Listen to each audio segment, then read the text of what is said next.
You know what makes me want to pull my hair out? Watching people with $50,000 in student loans asking me which cryptocurrency they should buy. Seeing someone with zero emergency fund wondering if they should invest in individual stocks. People with $10,000 in credit card debt at 24% interest wanting to know my thoughts on the latest meme stock that's trending on Reddit. It's like watching someone try to run a marathon when they haven't even learned to walk yet. And the worst part? Most of these people are being fed absolute garbage advice by financial influencers who are more interested in getting clicks than actually helping people build wealth.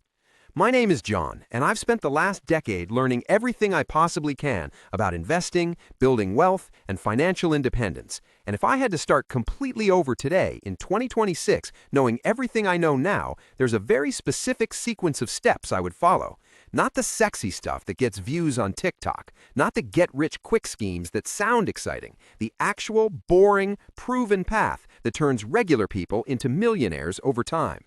If you're someone who actually wants to build real wealth instead of just gambling with money you can't afford to lose, make sure to hit that subscribe button and give this video a thumbs up if this ends up being the reality check you desperately needed.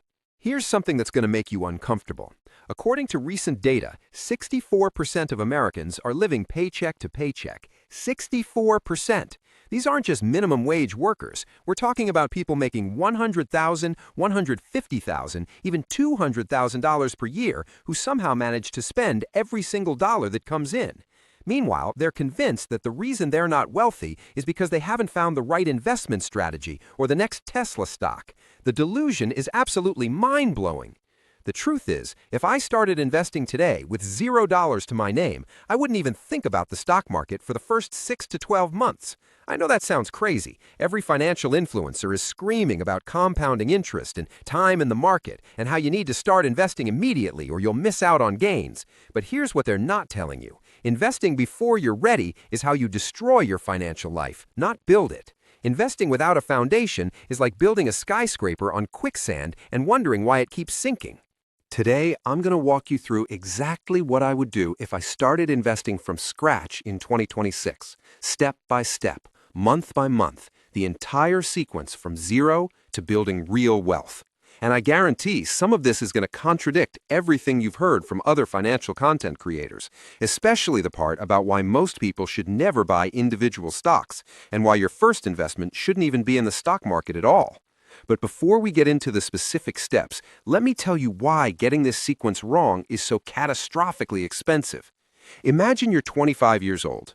You have $5,000 in credit card debt at 22% interest. You also have $5,000 in cash that you're thinking about investing in the stock market. You follow the typical advice and invest it in an S&P 500 index fund. Over the next year, the market returns a solid 10%, which is great. Your $5,000 investment is now worth $5,500. You made $500. Except, while that was happening, your credit card debt grew to $6,100 because of the 22% interest you were being charged. You actually lost $600 overall, despite your investment making money. This is what I call financial theater. You felt like you were investing and building wealth, but you were actually just moving backwards with extra steps. The opportunity cost of investing in the wrong order is absolutely massive. Every dollar you invest in the stock market while carrying high-interest debt is a dollar that's guaranteed to lose value relative to just paying off the debt.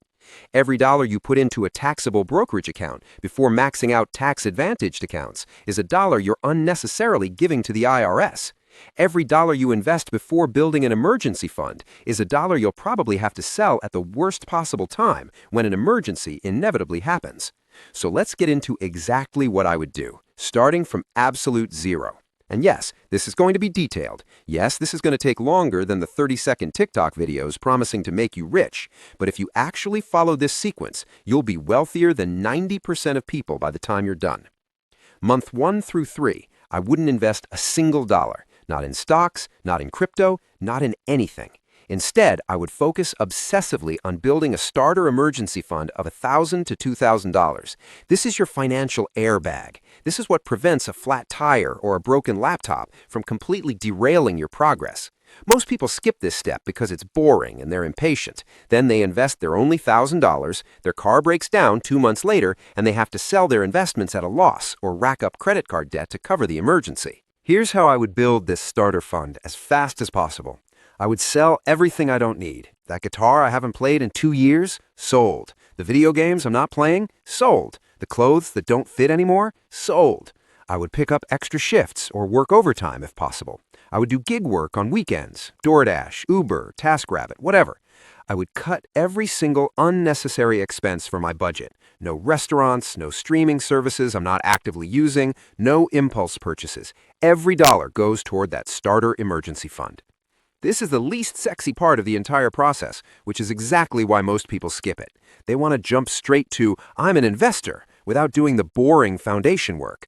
But I've seen too many people completely destroy their financial progress because they invested before they were ready and then had to liquidate everything when life happened.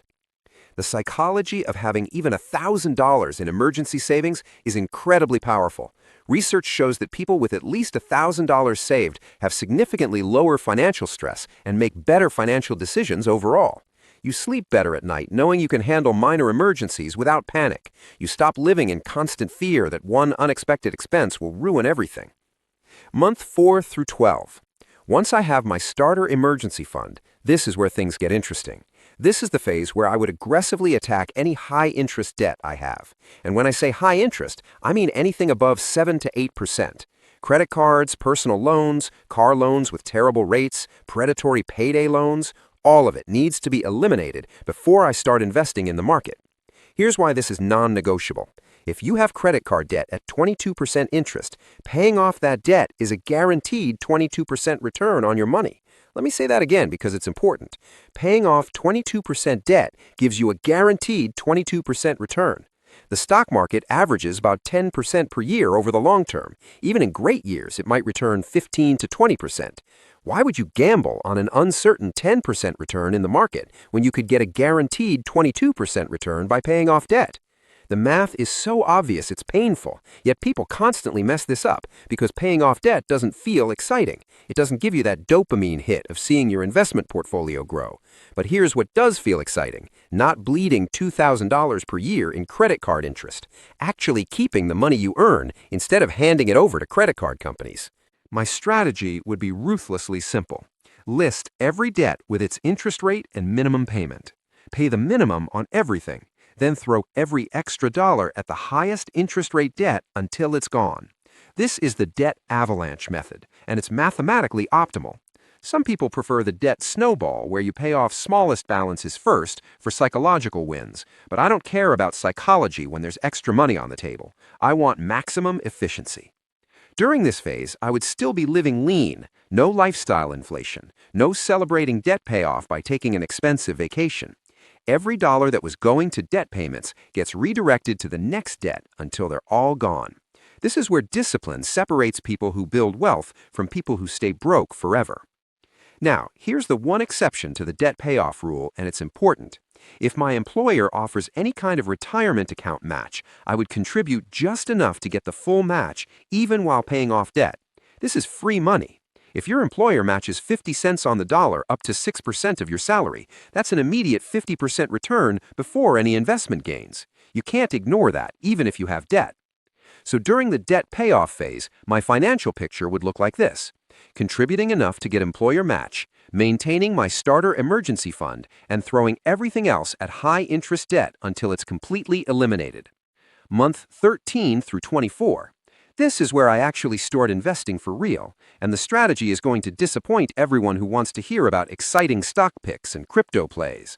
Once my high-interest debt is gone and I have my employer match locked in, I would focus on two things simultaneously: building my emergency fund to 3 to 6 months of expenses and maxing out my Roth IRA.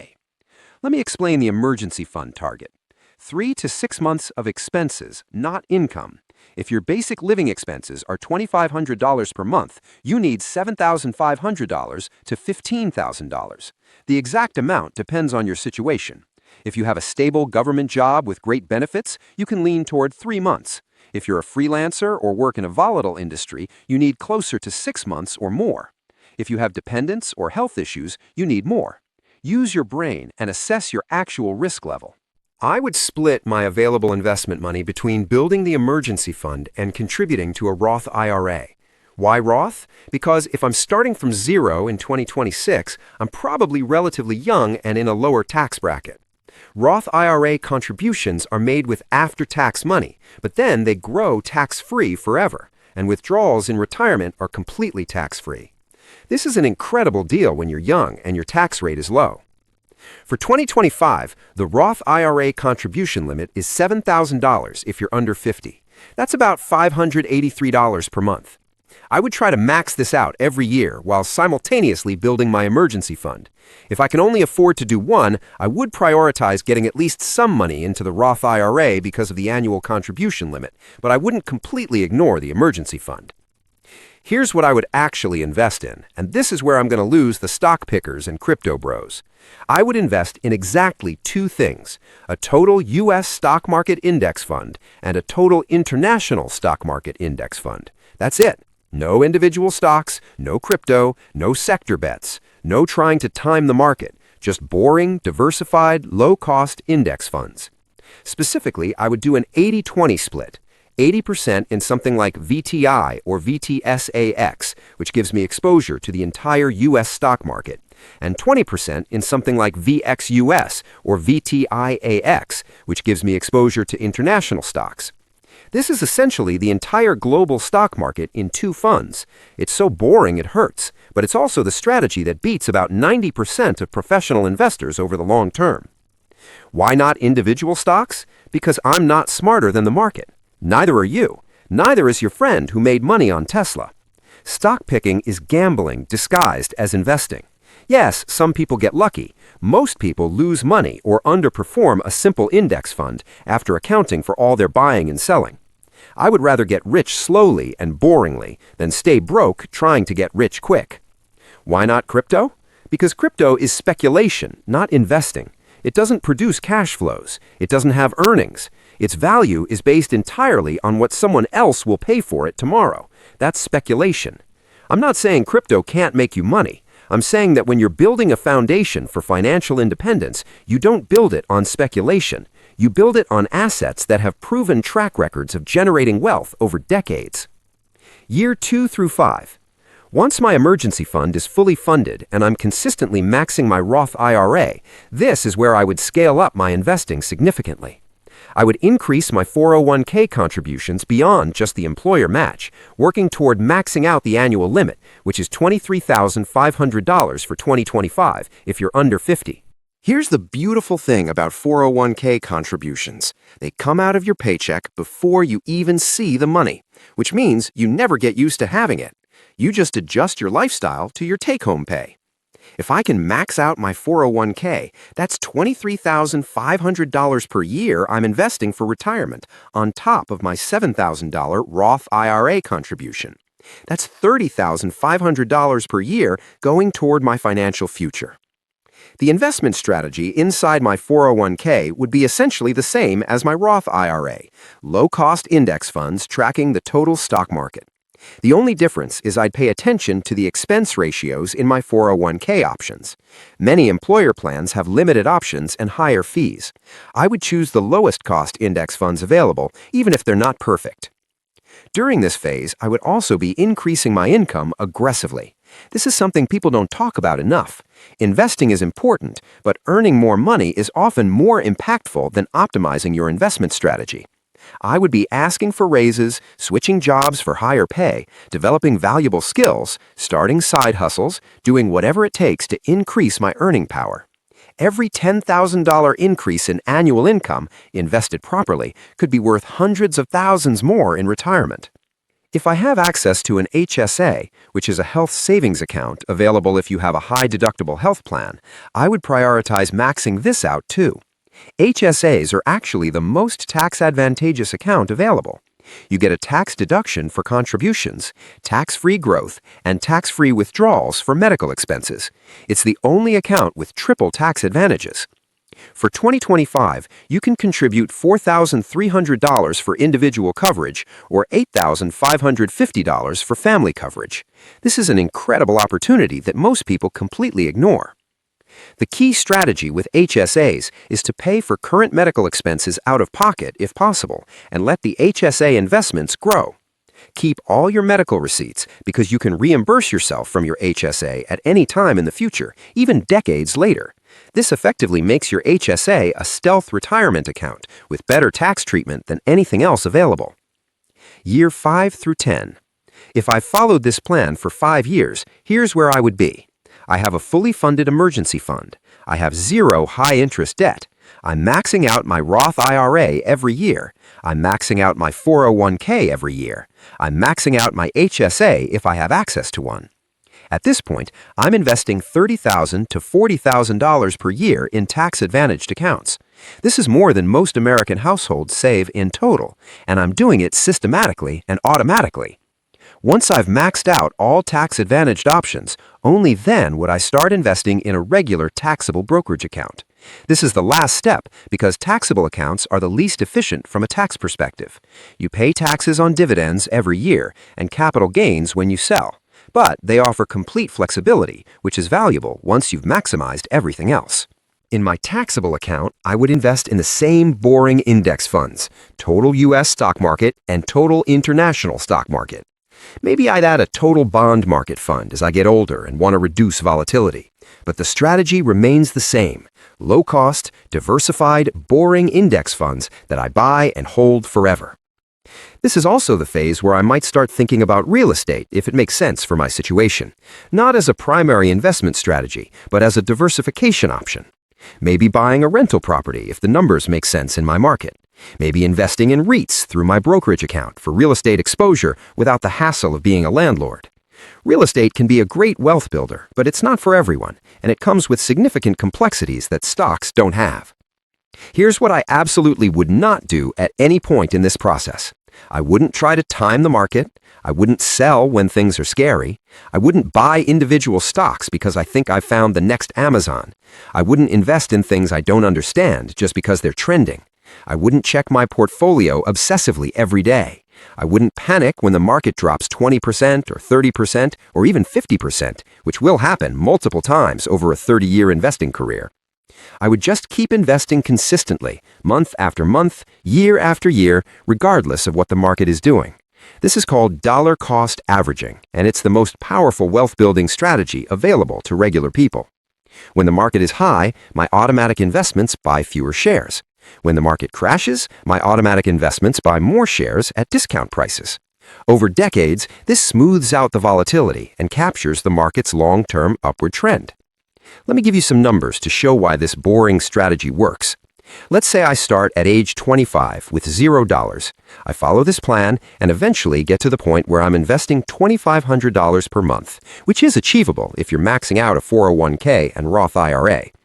If I do this consistently until age 65, assuming a 10% average annual return, which is roughly the historical stock market average, I would have approximately $6.7 million. $6.7 million from just consistently investing in boring index funds and never doing anything exciting. No stock picking, no crypto gambling, no real estate empire, just systematic, disciplined, boring investing in the global stock market. But here's what would happen to most people who ignore this plan. They'd invest sporadically when they feel like it, they'd panic and sell during market crashes, they'd chase hot stocks and lose money, they'd keep credit card debt while investing, they'd skip the emergency fund and have to liquidate investments during emergencies, they'd pay way too much in fees to actively managed funds, they'd pay unnecessary taxes by using taxable accounts before maxing tax-advantaged options. All these mistakes would cost them millions of dollars over their lifetime.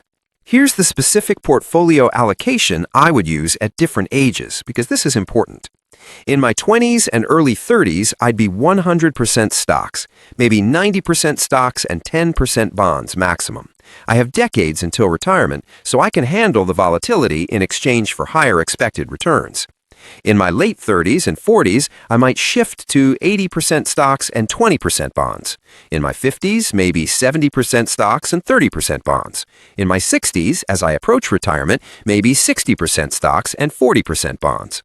The general rule is to gradually reduce stock exposure as you get older, to reduce volatility when you're close to needing the money. But I wouldn't follow any rigid formula like 110 minus your age equals your stock allocation. I would base it on my actual risk tolerance, financial situation, and retirement timeline. Here's something critical that most people miss. The sequence I've described isn't just about making money. It's about building a financial system that's actually sustainable. Most people fail at investing not because they picked the wrong stocks or timed the market poorly. They fail because they never build the foundation that allows them to stay invested through the inevitable hard times. When you have no emergency fund and the market crashes while you lose your job, you have to sell your investments at the worst possible time. When you have credit card debt and your investments are down 30%, the debt stress prevents you from thinking clearly. When you don't automate your investing, you skip months when you don't feel like investing. All these failures come from not following the proper sequence. The plan I've laid out solves all these problems. You have an emergency fund, so you never have to sell investments at bad times. You have no high-interest debt, so you can focus on growing wealth instead of servicing debt. You automate your investments, so they happen whether you feel like it or not. You use tax-advantaged accounts, so you keep more of your gains. You invest in diversified index funds, so you're not dependent on picking winners. The system is designed to work even when you're not perfect. Here's my challenge to you. Stop looking for the sexy answer. Stop thinking you're going to beat the market by finding the next Tesla or the next Bitcoin. Stop believing that there's some secret strategy that rich people know that you don't. The strategy I've just described is literally what most wealthy people do. It's not exciting, it's not complicated, it's just disciplined, consistent, boring investing over decades. If you're sitting there thinking, but this is going to take forever, you're absolutely right. Building real wealth takes time. That's why it's called long-term investing. But here's the thing. Those years are going to pass anyway. You can spend them chasing get-rich-quick schemes and exciting investments that go nowhere, or you can spend them following a boring, proven plan that actually works. 10 years from now, you're going to be 10 years older no matter what you do. The only question is whether you'll also be significantly wealthier, or whether you'll still be broke and still looking for the magic investment strategy that's going to save you. So, there you have it. If I started investing from scratch in 2026, this is exactly what I would do. Build a starter emergency fund first, attack high-interest debt aggressively while getting employer match, build full emergency fund while maxing Roth IRA, max out 401k and HSA, only then start investing in taxable accounts. Invest exclusively in low-cost index funds, never try to time the market or pick individual stocks, stay invested through volatility, increase income aggressively, automate everything. Be patient and let compound interest do its magic over decades. It's not exciting, it's not going to make you rich next year, but it will make you wealthy over time, which is what actually matters. Your future millionaire self, sitting in financial independence while everyone else is still looking for get-rich-quick schemes, will thank you for following the boring path that actually works.